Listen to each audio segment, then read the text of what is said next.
Halo Wakatobi, selamat datang kembali bersama saya, Aflari Garindrawan, dan juga teman saya. Sarafina. Nah, di sini, di kesempatan kali ini, kami berdua akan menjelaskan mengenai sebuah konsep ekonomi, yang mana kami harap penjelasan ini bisa berguna bagi pengembangan desa Mola Selatan dan juga mungkin Mola Nelayan Bakti. Oke, nah konsep tersebut apa sih konsep ekonomi yang akan kami perkenalkan? Nah, konsep ekonomi yang akan kami perkenalkan ya ini adalah ekonomi biru. Nah, mungkin warga Wakatobi bertanya-tanya nih, apa sih itu ekonomi biru?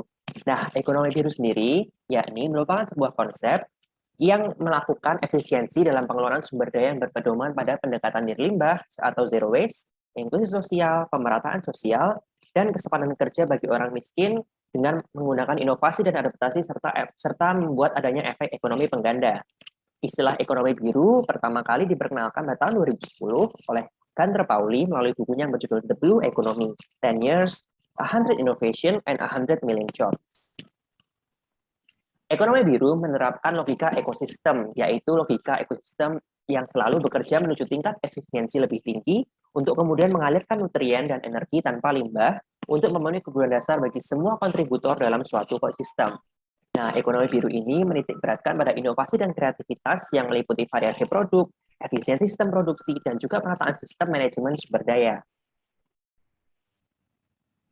Ekonomi biru ini konsepnya berkembang dan sering dikaitkan dengan pengembangan daerah-daerah pesisir, termasuk juga di Wakatobi. Nah, konsep ekonomi biru sejalan dengan konsep ekonomi hijau yang ramah lingkungan dan juga difokuskan pada negara-negara berkembang dengan wilayah perairan atau laut, yang biasanya dikenal dengan Small Island Development State atau SIDS. Nah, ekonomi biru ini dalam hal ini ditujukan untuk mengatasi kelaparan, mengurangi kemiskinan, menciptakan kehidupan laut yang berkelanjutan, mengurangi risiko mencari daerah pesisir, dan juga mitigasi serta adaptasi perubahan iklim. Nah, berikutnya akan dijelaskan mengenai prinsip dalam ekonomi biru. Ada beberapa prinsip dalam ekonomi biru. Yang pertama adalah nirlimbah atau yang biasa kita sering dengar yaitu zero waste.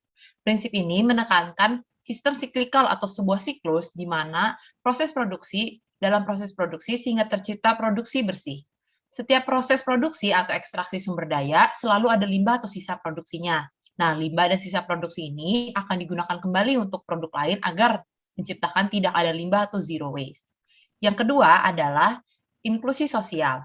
Hasil dari setiap pengelolaan sumber daya alam seharusnya mampu menciptakan rasa keadilan melalui pemerataan sosial dan menyediakan kesempatan kerja yang layak dan berkelanjutan bagi masyarakat miskin.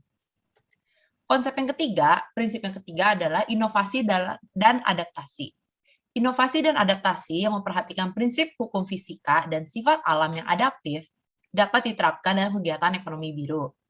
Yang keempat adalah efek ekonomi pengganda. Setiap ekstraksi bahan baku alam seharusnya memberikan efek ganda yang diartikan bahwa suatu ekonomi dapat membangkitkan aktivitas ekonomi lanjutan yang berantai dan berdampak luas. Efek ekonomi pengganda memiliki pasar relatif aman dan tidak rentan terhadap gejolak harga pasar. Ekonomi biru lebih berorientasi pada produk ganda sehingga tidak bergantung pada hanya satu produk. Nah, selanjutnya saya akan menjelaskan juga mengenai cara kerja ekosistem yang dijadikan model dari ekonomi biru. Nah, ekonomi biru ini sangat erat kaitannya dengan sektor-sektor yang berbasis perairan dan kelautan, seperti sektor perikanan, transportasi, dan pariwisata. Keberlangsungan hidup biota laut sebagai bahan makanan dan juga mata pencaharian bagi penduduk di sekitar laut menjadi fokus ekonomi biru guna mengurangi kemiskinan dan juga kelaparan. Selanjutnya, laut juga dapat dimanfaatkan untuk memproduksi energi biru yang terbarukan, seperti tenaga angin, ombak, panas, dan biomasa. Nah, berikutnya ada elemen-elemen dalam ekonomi biru. Elemen yang pertama adalah pengelolaannya didasarkan pada prinsip efisiensi alam, yaitu setiap pengelolaan sumber daya alam akan terjadi proses tanpa limbah dan tidak ada sisa untuk limbah, di mana limbah dari satu proses menjadi bahan baku dari proses produksi lainnya.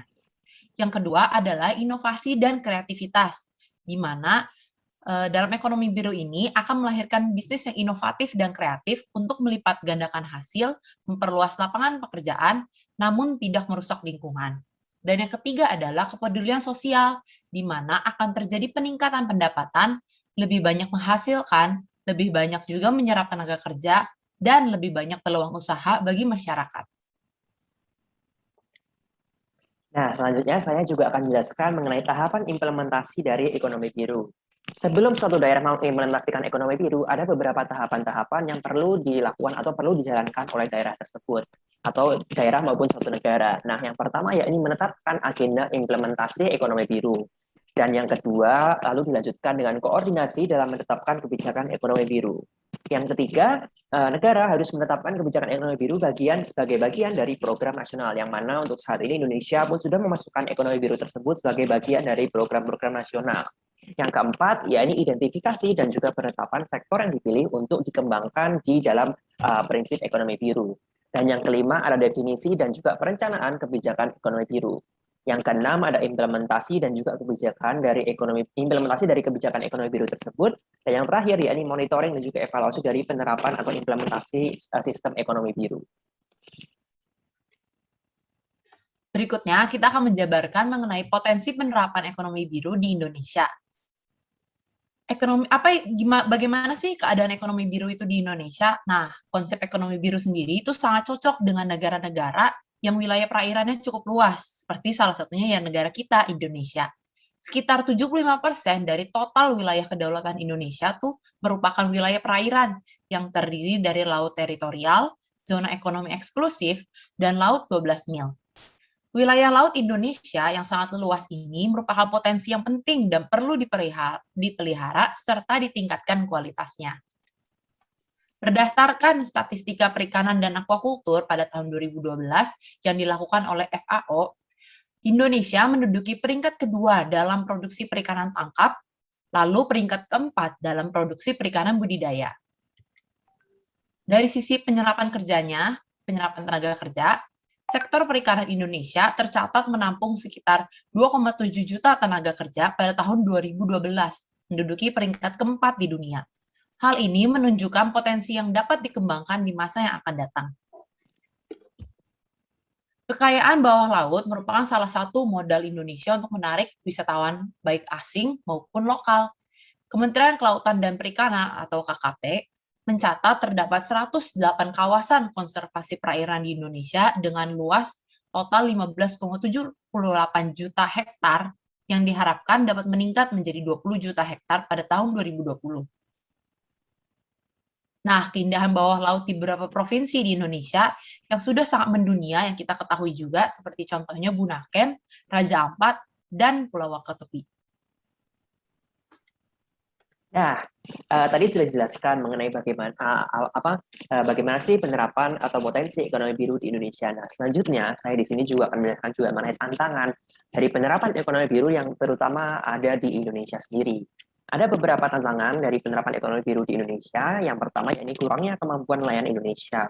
Nah, terbatasnya kemampuan serta akses menuju pekerjaan yang lebih baik merupakan beberapa alasan para nelayan itu tetap bertahan dengan cara-cara mereka yang tradisional dan juga tidak bisa mengembangkan kemampuan untuk meningkatkan kesejahteraan mereka. Yang kedua, yakni minimnya peralatan nelayan Indonesia. Hasil tangkapan para nelayan tradisional juga sangat terbatas mengingat minimnya peralatan yang digunakan. Jika dibandingkan dengan perusahaan menangkap ikan yang memiliki kapal dan peralatan lebih canggih, maka nelayan Indonesia yang hanya mengandalkan seperti sampan maupun jaring itu sangat-sangat tidak bisa memberikan hasil yang maksimal dibandingkan dengan perusahaan-perusahaan ikan yang lebih besar. Selanjutnya, yang ketiga, yakni penggunaan alat tangkap ramah lingkungan. Penggunaan sarana dan prasarana penangkapan ikan seperti bom, potas, dan pukat harimau cenderung merusak keanekaragaman hayati dan juga biota laut yang mungkin juga membuat menjadi penerapan ekonomi biru di Indonesia menjadi tidak maksimal. Nah, berikutnya akan kita jelaskan mengenai sektor ekonomi biru di Wakatobi. Bagaimana kita bisa mengimplementasikan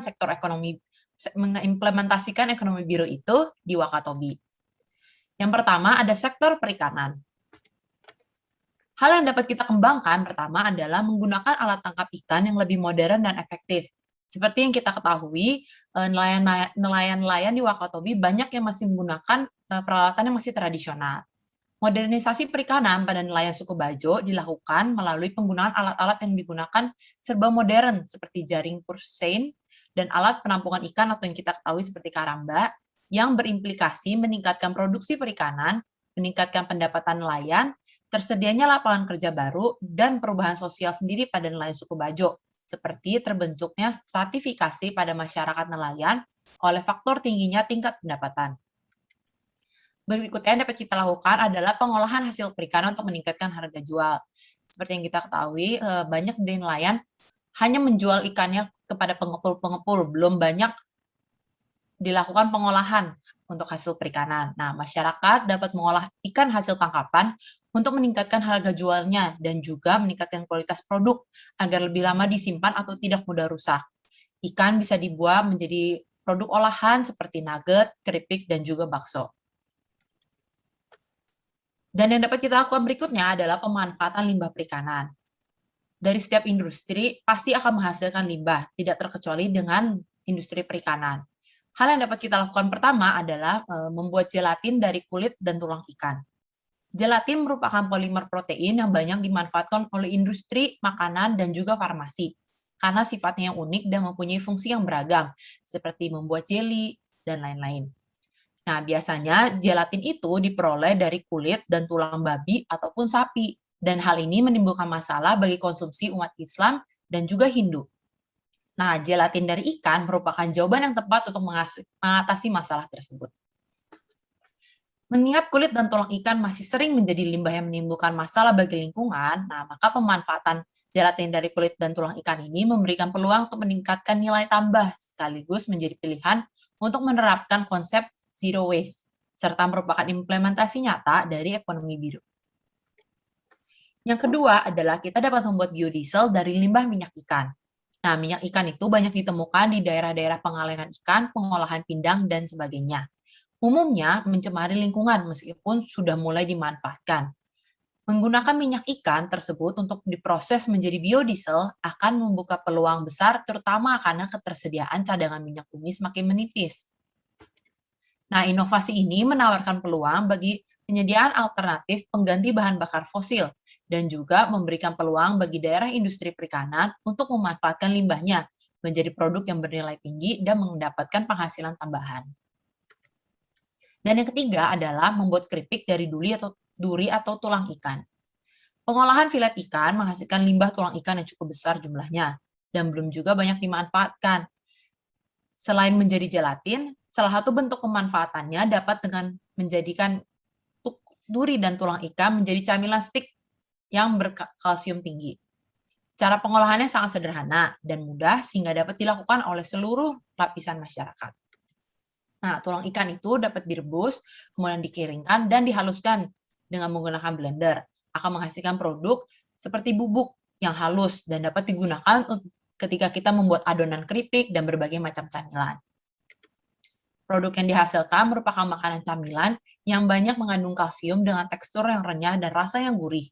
Selain itu, stik tulang ikan juga memiliki kandungan protein yang tinggi, sehingga cocok untuk camilan mulai dari kalangan anak-anak hingga orang dewasa.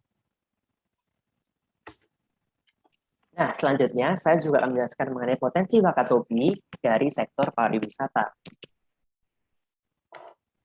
Nah, pengembangan sektor pariwisata terutama di Desa Mola Selatan dan juga mungkin di Desa Nelayan Bakti dapat dilakukan dengan menciptakan pengelolaan pariwisata yang partisipatif. Nah, apa sih pengelolaan partisipasi yang partisipatif ini? Pengelolaan pariwisata yang partisipatif ini ada empat ciri. Yang pertama yakni mengutamakan distribusi manfaat bagi masyarakat dan peningkatan ekonomi lokal. Yang kedua yakni mengutamakan konservasi sumber daya alam dan juga kekayaan budaya Wakatobi. Yang ketiga yakni meningkatkan daya saing Wakatobi sebagai destinasi pariwisata dunia. Dan yang terakhir yakni meningkatkan kualitas sumber daya manusia yang ada di Wakatobi.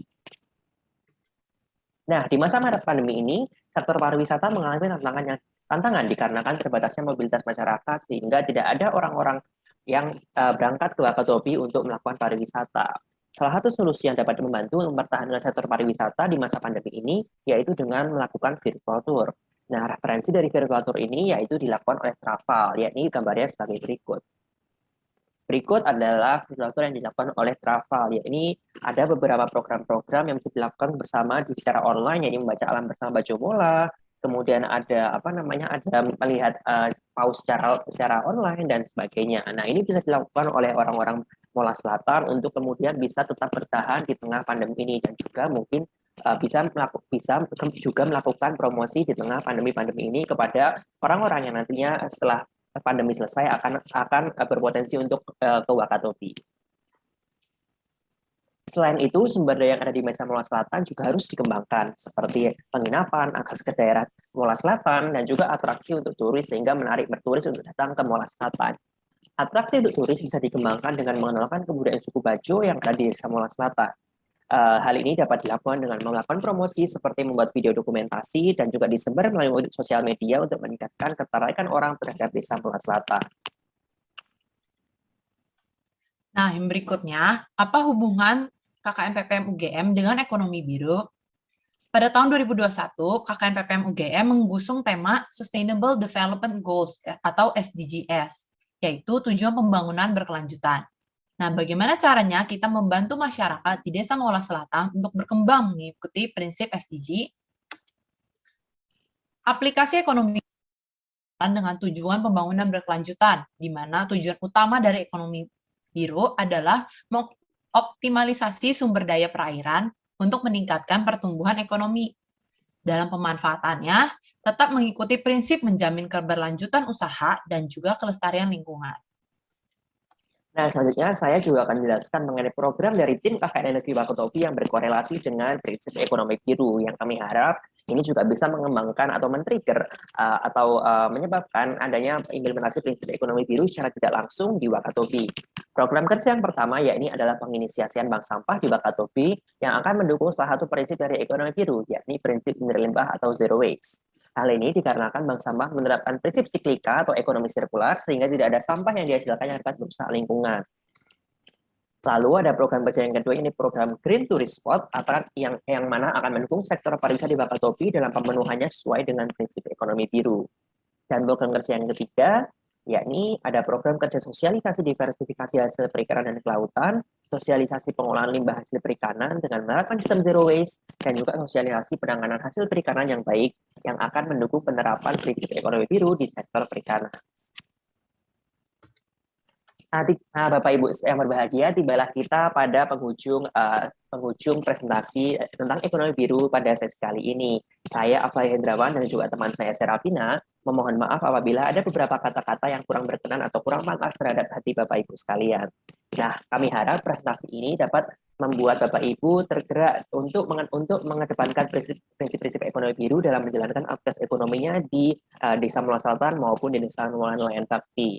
Dan kami harap pula prinsip-prinsip ini dapat membangkitkan ekonomi Wakatobi untuk masa depan. Terima kasih, sekian dari saya dan Sera. Assalamualaikum warahmatullahi wabarakatuh. Selamat siang, selamat sore, dan selamat pagi.